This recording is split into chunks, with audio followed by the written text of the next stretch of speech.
আসসালামু আলাইকুম প্রিয় চাকরি প্রার্থী ভাই ও বোনেরা। আজকে আপনাদের জন্য আরো একটি নতুন ভিডিও নিয়ে হাজির হলাম। আর এই ভিডিওতে আমরা আলোচনা করব জেলা প্রশাসকের কার্যালয় নেত্রকোনা একটা নিয়োগ বিজ্ঞপ্তি প্রকাশ করছে। আমরা সেই নিয়োগ বিজ্ঞপ্তি নিয়ে আজকে বিস্তারিতভাবে আলোচনা করার চেষ্টা করব।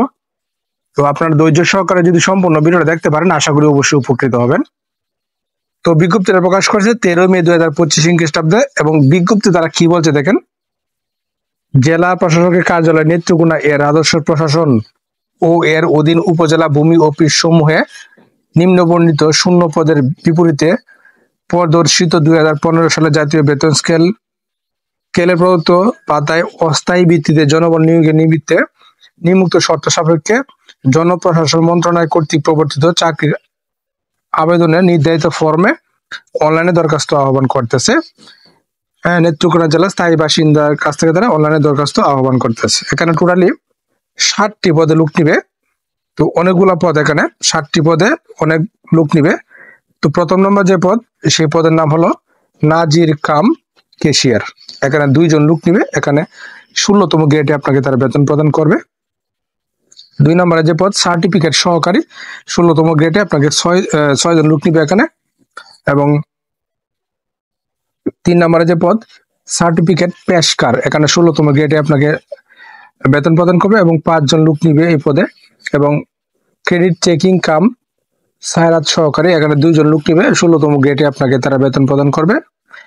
এবং অফিস সহকারী কাম কম্পিউটার মুদ্রাক্ষরিক, এখানে 11জন লোক নিবে, 16তম গ্রেডে আপনাকে তারা বেতন প্রদান করবে। এবং এই 5টি পদের জন্য আপনার শিক্ষাগত যোগ্যতার প্রয়োজন হবে। কোন শিক্ষিত বোর্ড হইতে অন্য দ্বিতীয় বিভাগ বা সমমানের সিজিপিএ উচ্চ মাধ্যমিক সার্টিফিকেট পরীক্ষা উত্তীর্ণ হতে হবে। কম্পিউটার ব্যবহারে দক্ষ থাকতে হবে এবং কম্পিউটার মুদ্রা করে প্রতি মিনিটে বাংলায় 20 এবং ইংরেজিতে 30 শব্দ টাইপিং করার গতি থাকতে হবে আপনার। 6 নম্বরে যে পদ অফিস সহায়ক, এখানে 99 জন লোক দিবে তারা এবং 20তম গ্রেডে আপনাকে তারা বেতন প্রদান করবে। এবং নিরাপত্তা প্রহরী পদে 3 জন লোক দিবে, 20তম গ্রেডে আপনাকে তারা বেতন প্রদান করবে। এবং অফিস সহায়ক ও নিরাপত্তা প্রহরী এই 2টি পদের জন্য আপনার শিক্ষাগত যোগ্যতার প্রয়োজন হবে এসএসসি পাস। এসএসসি পাস হলে আপনি এই দ্বিতীয় বিভাগে এসএসসি পাস হলে আপনি এই 2টি পদে আবেদন করতে পারবেন। তো এই 7টি পদে যদি আপনি আবেদন করতে চান তাহলে আপনাকে আরো কিছু বিষয় আপনাকে অবশ্যই জানতে হবে। বিষয়গুলোর মধ্যে হলো আবেদন গ্রহণের শেষ তারিখ 4 জুন 2025 এবং প্রার্থীর বয়স 18 থেকে 32 বছরের ভিতরে হতে হবে। এবং বয়স নির্ধারণের ক্ষেত্রে এখানে 18 নভেম্বর 2024 তারিখ প্রকাশিত বাংলাদেশের গেজেটে অধ্যাদেশ নং 11/2024 অনুসরণ করা হয়েছে। শিক্ষাগত যোগ্যতা সনদ ও জাতীয় পরিচয়পত্রের ভিত্তিতে বয়স নির্ধারণ করা হবে এবং বয়স প্রমাণের ক্ষেত্রে এখানে এফিডেভিট গ্রহণযোগ্য হবে না। এবং সরকারি, আধা সরকারি ও স্বায়ত্তশাসিত প্রতিষ্ঠানে যারা কর্মরত আছেন তারা অবশ্যই মৌখিক আপনার যে কর্তৃপক্ষের অনুমতি সাপেক্ষে আপনাকে আবেদন করতে হবে এবং মৌখিক পরীক্ষার সময় আপনারা সেই অনাপত্তি পত্রের মূল কপিটা প্রদর্শন করতে হবে। এবং নিয়োগের জন্য প্রার্থী নির্বাচনের ক্ষেত্রে নিয়োগ বিধি মতে লিখিত ও মৌখিক পরীক্ষা অনুষ্ঠিত হবে। কেবল লিখিত পরীক্ষা উত্তীর্ণ প্রার্থীরাই মৌখিক পরীক্ষা অংশগ্রহণের জন্য বিবেচিত হবেন। এবং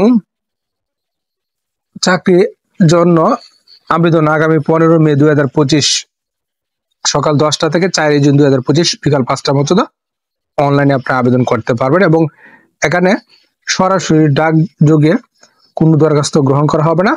সরাসরি বা ডাকযোগে প্রেরিত সকল দরখাস্ত বাতিল বলে গণ্য করা হবে। লিখিত পরীক্ষা উত্তীর্ণ প্রার্থীদের মৌখিক পরীক্ষার সময় সকল সনদ, অনাপত্তিপত্র, কাগজপত্র আদি মূল কপি প্রদর্শন পূর্বক প্রতিটি 2 কপি সত্যায়িত ফটোকপি আপনাকে দাখিল করতে হবে। এবং দাখিল বা উপস্থাপনযোগ্য কাগজপত্রগুলো হলো অনলাইনে পূরণকৃত অ্যাপ্লিকেশন কপি, সকল সনদ বা প্রত্যয়পত্র বা অনাপত্তিপত্র, নেত্রকোনা জেলা স্থায়ী বাসিন্দা হিসেবে পৌরসভা মেয়র বা ইউনিয়ন পরিষদ চেয়ারম্যান কর্তৃক প্রদত্ত নাগরিকত্ব সনদপত্র, জাতীয় পরিচয়পত্র এবং জন্ম নিবন্ধন সনদ, এবং প্রথম শ্রেণী গেজেটের কর্মকর্তা কর্তৃক নামযুক্ত সিল দ্বারা প্রদত্ত চারিত্রিক সনদপত্র, চাকরিরত প্রার্থীদের ক্ষেত্রে যথাযথ কর্তৃপক্ষ কর্তৃক প্রদত্ত অনাপত্তিপত্র এবং মুক্তিযোদ্ধা কোটা, শহীদ মুক্তিযোদ্ধা ও বীরাঙ্গনা সন্তানদের ক্ষেত্রে নির্ধারিত কোটায় আবেদনকারীর ক্ষেত্রে সরকারের সর্বশেষ সিদ্ধান্ত অনুযায়ী আবেদনকারী পিতামাতার নামে সংশ্লিষ্ট মন্ত্রণালয় কর্তৃক ইস্যুকৃত মুক্তিযোদ্ধা সনদপত্র ও অথবা উপযুক্ত প্রমাণপত্র। মুক্তিযোদ্ধা, শহীদ মুক্তিযোদ্ধা ও বীরাঙ্গনার সন্তানদের ক্ষেত্রে নির্ধারিত কোটায় আবেদনকারীর ক্ষেত্রে সরকারের সর্বশেষ সিদ্ধান্ত অনুযায়ী বীর মুক্তিযোদ্ধার সাথে আবেদনকারীর সম্পর্ক উল্লেখপূর্বক প্রথম শ্রেণী গেজেটের কর্মকর্তা কর্তৃক অথবা সংশ্লিষ্ট ইউনিয়ন পরিষদের দায়িত্বপ্রাপ্ত কর্তৃপক্ষ অথবা পৌরসভার দায়িত্বপ্রাপ্ত কর্তৃপক্ষ কর্তৃক প্রদত্ত প্রত্যয়নপত্র, এবং তৃতীয় লিঙ্গ যেমন ক্ষুদ্র নিগোষ্ঠী শারীরিক প্রতিবন্ধীর ক্ষেত্রে উপযুক্ত কর্তৃপক্ষ কর্তৃক প্রদত্ত অনাপত্তিপত্র, লিখিত পরীক্ষা, প্রবেশপত্র, সত্যায়িত ফটোকপি এবং প্রযোজ্য ক্ষেত্রে কম্পিউটার দক্ষতা প্রমাণস্বরূপ সকল কাগজপত্র আপনাকে মৌখিক পরীক্ষায় উপস্থাপন করতে হবে। তো এছাড়াও এখানে আরো অনেকগুলো শর্ত দেওয়া আছে, আপনারা এই সবগুলো শর্ত ভালোভাবে পড়বেন, ভিডিওটা পজ করে সবগুলো শর্ত পরে বুঝে শুনে তারপরে নিজ দায়িত্বে আবেদন করবেন। এবং আপনি যদি এই পদগুলোতে আবেদন করতে চান তাহলে আপনাকে কোন ওয়েবসাইটে প্রবেশ করতে হবে? ওয়েবসাইটটি হলো dcnetrokuna.teletalk.com.bd। এই ওয়েবসাইটে প্রবেশ করে আবেদন শুরু করবেন এবং আবেদন শুরু হবে আপনার 15 মে 2025 সকাল 10টা থেকে শুরু হবে এবং 4 জুন 2025 বিকাল 5টা। এই সময়ের মধ্যে আপনাকে আবেদনটা সম্পন্ন করতে হবে। এবং আবেদন করতে গেলে আপনার কাছ থেকে তারা পরীক্ষার ফি বাবদ কত টাকা চার্জ কর্তন করবে এখানে তারা বলে দিয়েছে যে 1 থেকে 5 নং পদের জন্য 112 টাকা এবং 6 থেকে 7 নং পদের জন্য 56 টাকা পরীক্ষার ফিও চার্জ কর্তন করা হবে। তবে সকল গ্রেডের ক্ষেত্রে অনগ্রসর ক্ষুদ্র নাগরিক যেমন ক্ষুদ্র নিগোষ্ঠী, শারীরিক প্রতিবন্ধী ও তৃতীয় লিঙ্গের প্রার্থী যারা আছেন তাদের ক্ষেত্রে প্রত্যেকটা পদে 56 টাকা পরীক্ষার ফি বাবদ শুধু তাদের ক্ষেত্রে এটা প্রযোজ্য।